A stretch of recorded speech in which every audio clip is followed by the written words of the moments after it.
पाकिस्तान में बहुत सारे सरकारी इदारे हैं, लेकिन पुलिस डिपार्टमेंट वो वाहिद इदारा है जिसे हमेशा अवाम की तरफ से बहुत ज्यादा नाराजगी का सामना करना पड़ता है और उन्हें वो एहतराम, वो इज्जत कभी भी नहीं मिली जिसके वो असल हकदार हैं। क्यों? मैं हूं दानिश जफर, MMC न्यूज के साथ। आइए मेरे साथ जानते हैं।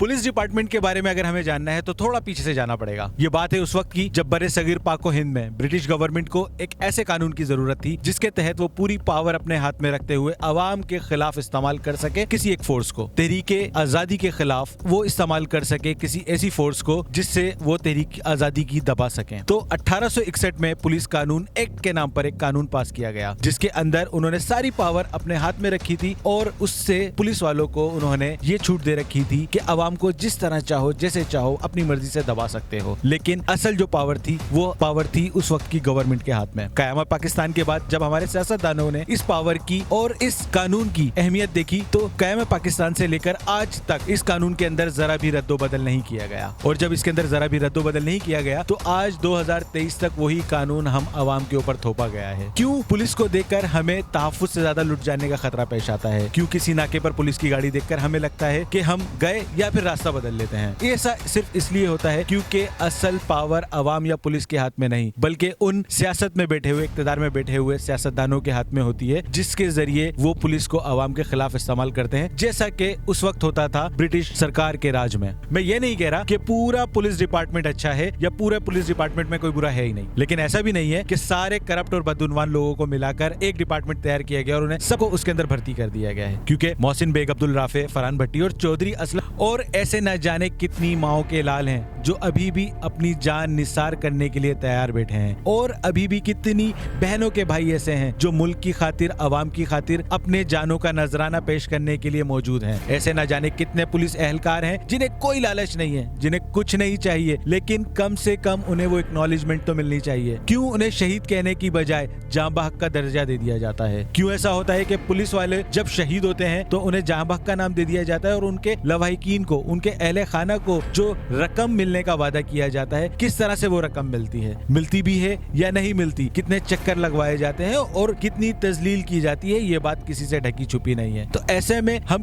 किस तरह से ये कह सकते हैं कि पुलिस वाले सही काम नहीं करते? वो तो बहुत कम रकम के अंदर, बहुत कम तनख्वाहों के अंदर बहुत अच्छा काम कर रहे होते हैं, सिर्फ सियासी दबाव का शिकार होते हैं। अगर हम देखें कि ना उनके लिए कोई अच्छा अलग से अस्पताल है तो ना ही उनके बच्चों के लिए कोई अच्छा तालीमी इदारा अलग से है, जिस तरह से दीगर सियासी इदारों के लिए होते हैं, उनके स्टाफ के लिए, उनके बच्चों को जो फैसिलिटीज होती हैं, पुलिस वालों को वो फैसिलिटीज हरगिज नहीं मुहैया होती। एक चीज हम हमेशा कहते हैं कि जब हम थाने में जाते हैं तो FIR कटवाने के लिए बहुत ज्यादा मसाइल का सामना करना पड़ता है। तो क्या कभी हमने सोचा है कि जो पुलिस डिपार्टमेंट में बैठे हुए लोग होते हैं उन्हें किन मसाइल का सामना करना पड़ता है? क्योंकि 12 घंटे के लिए एक थाने को जो मोबाइल मुहैया की गई है उसके अंदर डीजल एक लिमिट के हिसाब से डाला जाता है। अगर किसी मुजरिम को अदालत तक ले जाना होता है तो एक पुलिस एहलकार अपनी जेब से किराया लगा कर जाता है, उसके लिए कुछ अलग से उन्हें कुछ अलाउंस नहीं मिलता है। तो ये सब कुछ जो है पुलिस वाले इस चीज का शिकार हैं, इस दबाव का शिकार हैं और इस सरकारी और एक सियासी दबाव के अंदर रहते हुए वो काम करते हैं।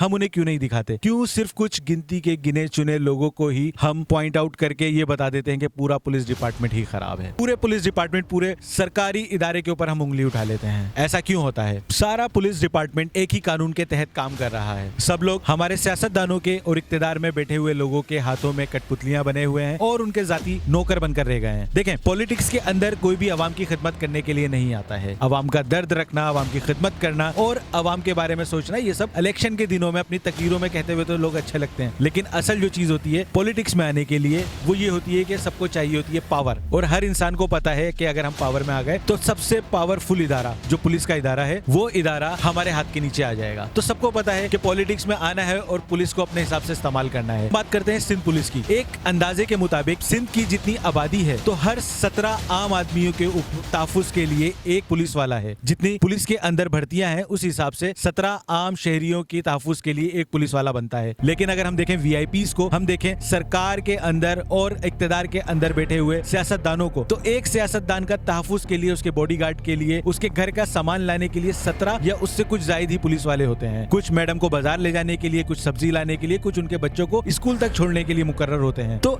ये सब कुछ जब तक चलता रहेगा तो पुलिस के अंदर बेहतरी तो आ ही नहीं सकती। हम देखते हैं कि जैसे ही इलेक्शन के बाद कोई दूसरी पार्टी इक्तदार के अंदर आती है तो सबसे पहले आला पुलिस अफसरान के तबादले होते हैं। मनमाने पुलिस अफसरान उनकी पसंदीदा पोस्ट पर बैठ जाते हैं और फिर सिलसिला वहीं से शुरू होता है जो पिछली हुकूमत में हुआ था, यानी कि पिछली हुकूमत में लोगों को गिरफ्तार करना और नई हुकूमत में आने वाले लोगों को सलाम करना। अब एक अच्छा पढ़ा लिखा पुलिस ऑफिसर बड़ा बेवकूफ समझता है अपने आप को जब वो देखता है कि कल तक जो इक्तदार में बैठे हुए लोग थे आज हमने उन्हीं को गिरफ्तार करना है, और कल तक जिनके खिलाफ जो है FIR थी, जिनके खिलाफ मुकदमे चल रहे थे, आज वही इक्तदार में है और आज हमने उन्हीं को तहफ्फुज़ फराहम करना है। तो कोई भी अपने आप को बेवकूफ समझने लगता है, लेकिन ये सब कुछ तब तक चलता रहेगा जब तक इस ए के अंदर कुछ रद्दोबदल नहीं किया जाएगा। जब तक ये कानून ऐसे ही चलता रहेगा अवाम के खिलाफ तो अवाम तो पिसती ही रहेगी। हम अवाम तो हमेशा पिसते ही आ रहे हैं, कभी बिजली की लोड शेडिंग तो कभी गैस की लोड शेडिंग, कभी महंगाई का भूत तो कभी ट्रैफिक के मसाइल हैं कि हल होकर ही नहीं दे रहे हैं। जब हमारे सियासतदान, हमारे इक़्तिदार में बैठे हुए हुक्मरान अपनी कुर्सी, अपना इक़्तिदार, अपना नाम बचाने के लिए किसी भी कानून में कभी भी अपनी मर्जी का रद्दोबदल कर ही लेते हैं, तो फिर इस कानून में रद्दोबदल क्यों नहीं किया जाता? क्यों हमारे पुलिस डिपार्टमेंट को एक आजाद डिपार्टमेंट बनाकर क्यों नहीं काम करने दिया जाता? क्यों ऐसा होता है कि स्ट्रीट क्राइम में मुलव्विस लोगों को आसानी से छूट मिल जाती है? क्यों ऐसा होता है कि लोग छोड़ दिए जाते हैं, सरकारी लोग छोड़ दिए जाते हैं और पॉलिटिकल लोग भी छोड़ दिए जाते हैं, चाहे उनके खिलाफ कितना ही बड़ा मुकदमा क्यों ना चल रहा हो? जरूरत है तो इस बात की कि हमारी पुलिस को आजादाना तौर पर काम करने दिया जाए। जरूरत है तो इस बात की कि उनके ऊपर कोई भी सियासी या गैर सियासी दबाव ना डाला जाए। जब तक इस तरह का कानून पास नहीं होगा हम आवाम पिसते हैं और पिसते ही रहेंगे। MMC न्यूज के साथ मैं हूं दानिश जफर, शुक्रिया।